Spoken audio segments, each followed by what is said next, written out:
Hello,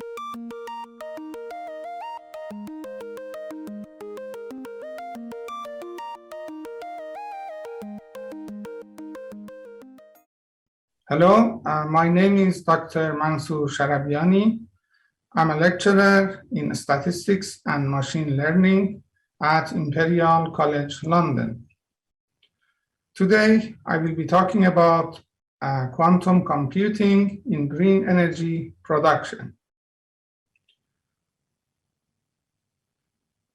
Here I have listed the acronyms that I will be referring to them during my talk. Probably the most common acronym I'm going to use is QOBO, which is Quadratic Unconstrained Binary Optimization. A little bit of a background, climate change and biogas industry. In 2019 United Nations Climate Change Conference, members of the World Biogas Association committed to 12% reduction in greenhouse gases emission by 2030. Biogas industry can achieve this goal by replacing fossil fuels, avoiding methane slips from manure, storing carbons in soil, producing green fertilizers, and enabling carbon reuse. Here also, I have included my paper, which is a foundation for this talk. And this is being peer-reviewed, and the paper has been posted to Cornell Archive. A quick overview of the Nature Energy. It is the largest biogas producer in Europe. They have 11 plants across Denmark, and with more coming in Europe and in the US. This year, they have projected to process more than 4 million tons of biomass, and also to produce more than 165 million cubic meters of biogas. And the objective of this study was to improve operational efficiency of Nature Energy via optimization of business processes along 3 dimensions, including business development, supply chain management, and process control. The focus of this talk is the supply chain management. At the heart of biomethane production is the anaerobic digestion by which microorganisms break down biodegradable material into simpler chemicals such as methane and carbon dioxide.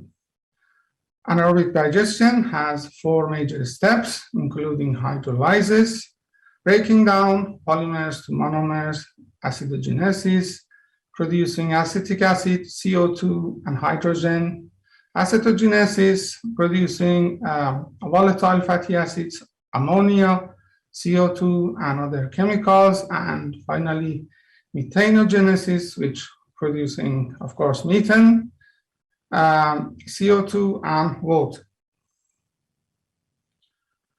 An important concept in biomethane production is the biomethane potential, or BMP curve, which describes the relationship between time and the cumulative amount of methane produced per unit weight.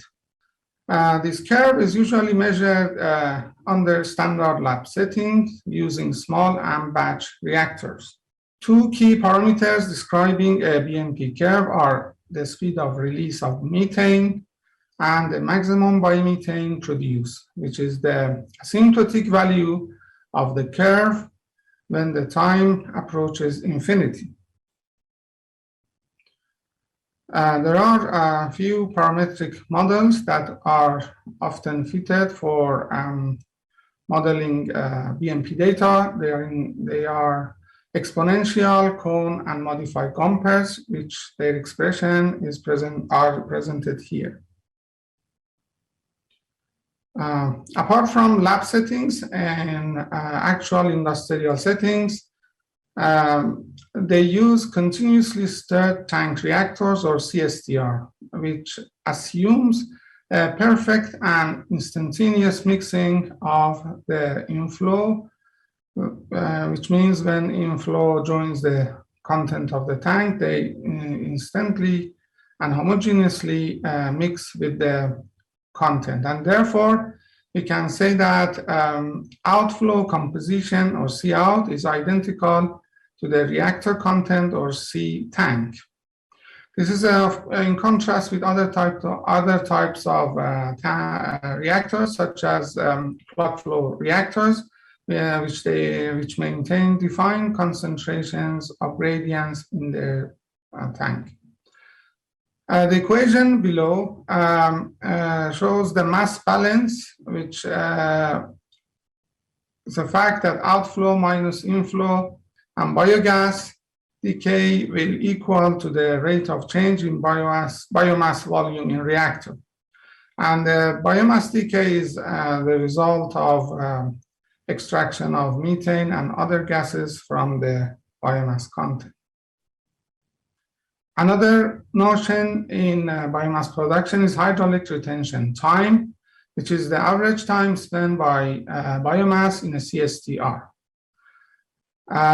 Time spent by each biomass fragment in a CSTR has a distribution, and HRT represents an expected value of the distribution. HRT, we can say approximately, is inversely proportional to inflow rate and directly proportional to reactor volume.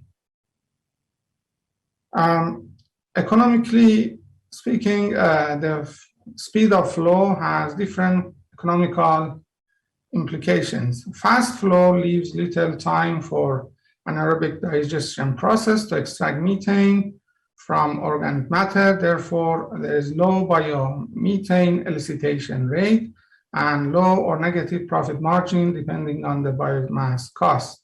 This is shown in the left side of the curve at the bottom. Slow flow results in most methane potential is realized, which means high elicitation rate and high profit margin, but the absolute or daily profit can be low or negative due to slow flow. Can be not negative, but can be low due to slow flow. And economically speaking, there is an optimal flow where the speed is slow enough to extract most methane content, but fast enough to increase daily or absolute profit. For large biogas producers such as Nature Energy, there are plenty of supply options which are diverse both biologically and economically.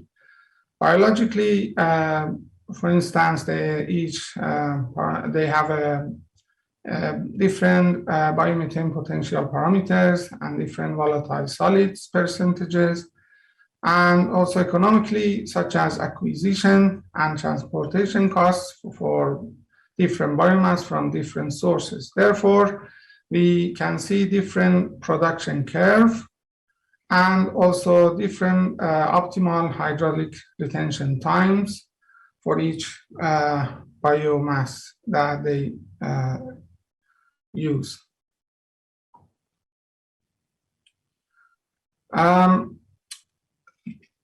If we little bit simplify the biomass selection problem, for instance, if you look at a single reactor and assume that there is a fixed marginal cost and there is no supply constraint and we have infinite access to infinite amount of biomass, and also approximate the black box model of CSTR into a simpler model, which is beyond the scope of this talk, but you can see that in the paper.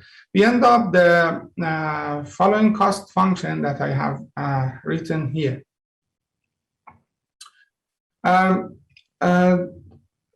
In the paper, we prove that the minimum of the cost function must be a single ingredient, which means we convert a k-dimensional optimization problem into k one-dimensional problem. The nice thing about this is that this is still complex enough to represent some sort of real-world problem. At the same time, since we can measure or calculate the global minimum, this is a good problem for benchmarking purpose. Here also I have presented the first and second derivatives of the cost function, which we need in our algorithm that I'm going to show you for Kuobo conversion. I talked about biomass selection optimization, but why we need biomass selection optimization? There are major challenges such as high dimensionality of the decision space, lack of convexity. For instance, in one of my slides a bit earlier, I showed that the ratio of eigenvalues are negative. So it suggests that there is no convexity. And also, in some cases, there is lack of derivatives and the problem is not differentiable.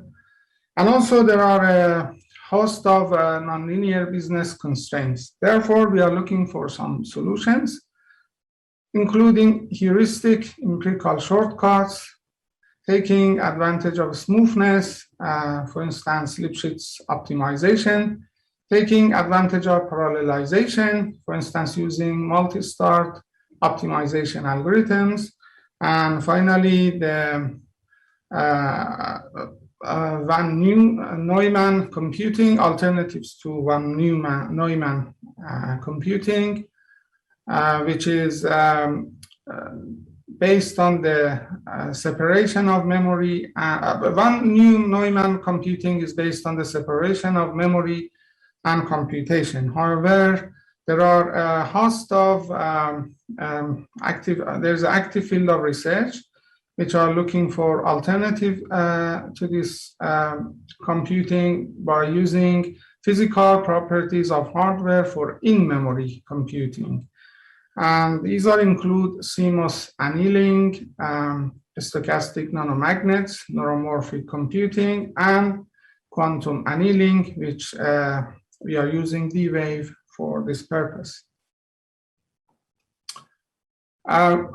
Key considerations for alternative for Van Neumann computing are generality, whether it can cover all problems, programmability, which including input-output dynamic range and calibration requirements, fidelity, for instance, if they are vulnerable to background noise, heat dissipation, etc., and energy efficiency, for instance, flops per watt. Kuobo Ising solvers such as CMOS and quantum annealing are designed for quadratic unconstrained binary optimization, Kuobo. Now we think that whether we can use these specialized hardwares beyond Kuobo, that is to say for nonlinear objective functions and constraints over continuous space.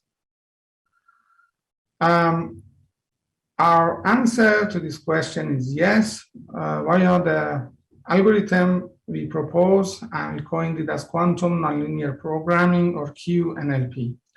The key idea in QNLP is to use a specialized Kuobo solver to build a local optimization module, which can be embedded in global frameworks such as trust regions methods if needed. There are 4 steps in this algorithm. The first is quadratic approximation of cost function using second-order Taylor series expansion. The second step is discrete representation of continuous dimensions. Third is a binary representation of discrete values to transform cost function into a Kuobo, and fourth is solving the Kuobo. The list of approximations that that are involved in this algorithm are quadratic fit. For instance, trust regions methods can handle that. Discretization, such as Lipschitz continuity gives error of upper bound. Actually, in the paper, we prove that we can, there is an upper bound error which we can identify using our proof, and then binarization, which is error-free if we use enough bits for each decision parameter. Then it also another thing is Kuobo solver, which we use D-Wave in our study. Other considerations are fully dense Q matrix and minor embedding, which I will talk about next slide. QPU and CPU cooperation, or hybrid computing challenges, communication between QPU and CPU, and also considering complexities, incorporating, in the paper, we talk about incorporating other complexities, more complex complexities other than black box constraints. The mathematical properties of QNLP that I'm going to talk about, we can prove that a fully dense Hessian leads to a fully dense Q interaction coupling matrix in final Kuobo. This is important since embedding fully dense Qs in a QPU requires consuming multiple physical qubits per each logical bits.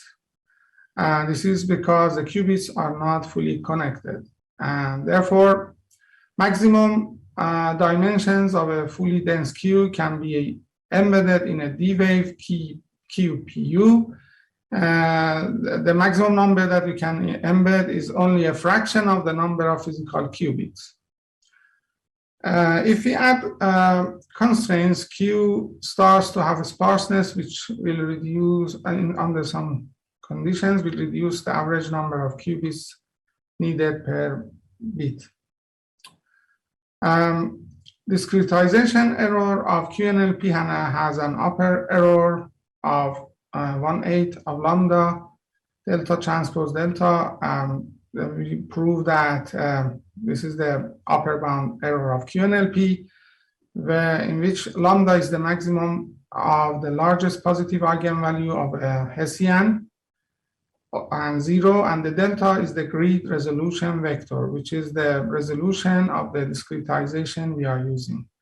These results can be used to calculate minimum number of bits needed to represent each dimension. Or in other words, if we have a fixed set of qubits, and then if we know our upper bound acceptable error, under some certain assumptions, we can calculate the size of the trust region. Now we move on to experiment with D-Wave, and I talk about setup. We used Amazon Braket on AWS to access D-Wave's cloud service. 2 devices were available as our experiment. They included DW2000Q and the Advantage device. We tested 2 libraries, the generic miner function and the click embedding function, which is for fully connected graphs, both of them, of course, from D-Wave. As expected, average chain length is smaller for the Advantage device, given its denser qubit connectivity. Click embedding leads to both smaller chains and to more uniform chain lengths compared to the miner library.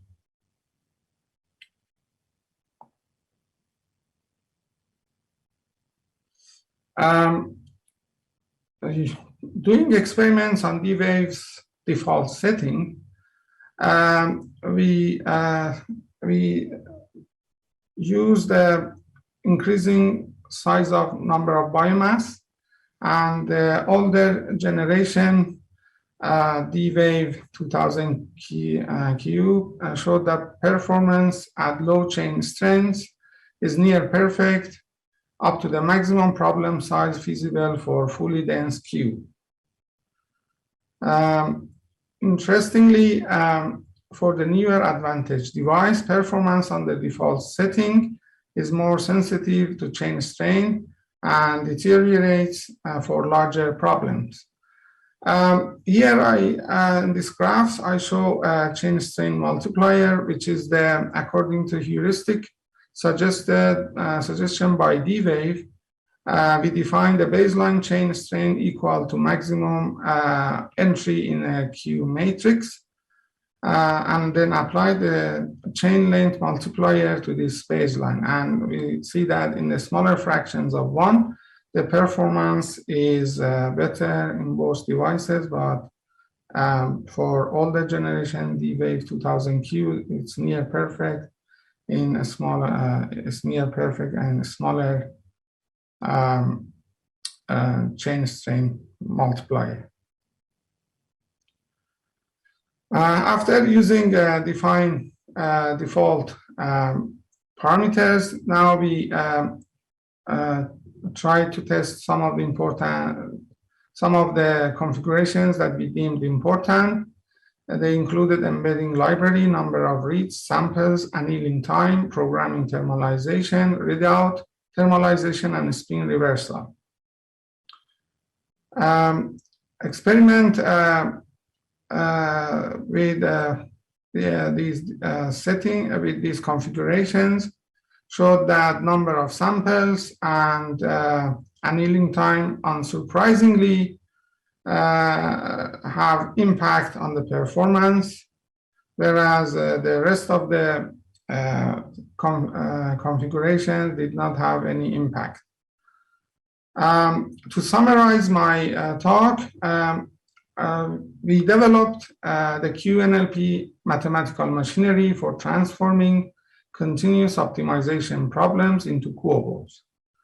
We illustrated the application of our machinery in renewable energy optimization for Nature Energy, the largest biogas producer in Europe.